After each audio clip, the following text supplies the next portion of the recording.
Hey everybody, welcome. October 2021 layout update for the Southern Alberta Rail. Lots of stuff to report on here, but first, for those of you looking for a track plan, wanting to know how the layout fits in the basement, keep an eyeball peeled for the November issue of the Railroad Model Craftsman feature article on the layout in there. Let's get down to business and I'll show you what else I got up to during the month. So the beginning of the month started off with a request for a few more pictures for the article. They wanted some industry or diesel facility, that kind of thing.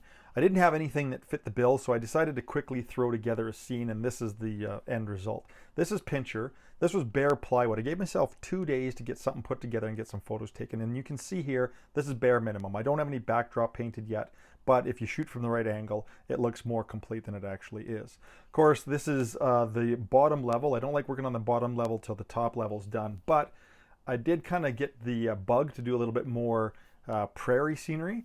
So I continued around the corner and I now have another approximately 10 feet of rough scenery in for trains to run through. All right, so let's get our bearings here and I'm going to explain something that's going on in my head here. So Pincher down here, that scenery I was just talking about, flows this way. We've got the upper Crowsnest realignment here, and we've got the lower part. This is Tunnel 6 here. If you haven't followed along with what this is, I'll put a link at the end, but I'll give you the Reader's Digest version here right now. Track goes in here, behind the backdrop, loops around, comes out here at a lower level. It's 30 feet of track, so you never see a train at both ends at the same time. Super important for maintaining that illusion of distance. Initially, when I did this, I figured that I'd be able to just put scenery up in here, which would effectively hide the two scenes or separate the two scenes. Now, the more I look at it, the more scenery I get in here, I'm starting to find that I may have some issues with trying to do this, okay? So, solution that I've come up with, and I want you guys to comment, let me know whether you think I'm nuts or whether you think it's worthwhile, is we're gonna connect the fascia on the upper level with the fascia of the valance up here. Of course, it'll be contoured differently. So it'll probably come up this way like this. This mountain will be built out across here. Backdrop will come and curve in behind here, so you won't see through in behind here. And of course, up here, this is Summit Lake. Summit Lake will come up this way, and again, backdrop will curve in, and that will effectively separate two sections of the layout into two sub shadow boxes. So like I said, let me know what you think. So let's look at Tunnel 6 down towards the Narrows here. You can see at the bottom of the screen in the foreground here that the epoxy's been poured into Michelle Creek. Got some texture along the banks.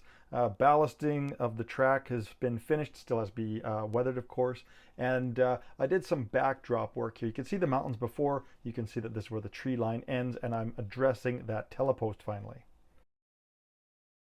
From the top end of the Narrows looking down, you can see that the bridge has been installed here. I got epoxy in here as well. The river is basically done, starting on bushes and all that kind of good stuff.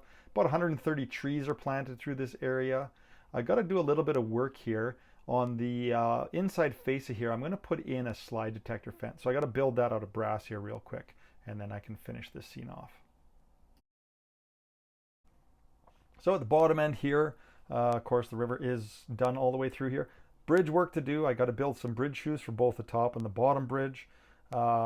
Looking forward to getting that slide fence in so I can finish the ballasting. The only section that has to be done is right up against the rock cut there. If we look down here, you can see that a lot of the work's been done on the background here. I'm happy with that. Still a little bit of weathering to do on the ballast up through here and some foreground work, of course. Some bare patches between here and Tunnel 7. This little chunk here is going to take probably about 150 trees, but I'm on top of it, already got them spun up. You can see here that I've also got some work done at Tunnel 7. I'm working from 7 up to the Narrows and vice versa. I'm going to meet in the middle here, hopefully in the next week or two, then I can get some more work done up around Tunnel 6.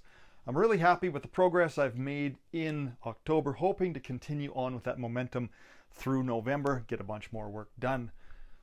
If you like the video, like, subscribe, maybe even think about joining up, becoming a member. You're going to get access to a whole bunch of different extras, including an 11-episode series on the scenery through this area.